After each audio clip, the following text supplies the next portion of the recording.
K Venkatesh.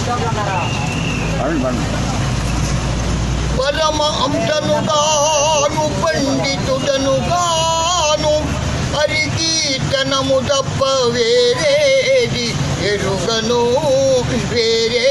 ఎరుగను మానవా ఏమున్నది దేహం ఇది రక్తమాంసముల అగ్గిపల్కనం దీనిపై ఏలరాయి యామోగం మానవా ఏమున్నది దేహం నవమాసాలు కడుపున చెరబడి నవరంధ్రాలతో భూమిపై దిగబడి నవనవలాడి జవజవలాడి నచించే బొమ్మలా ఈ నరజన్మ మానవా ఏమున్నది ఈ దేహం.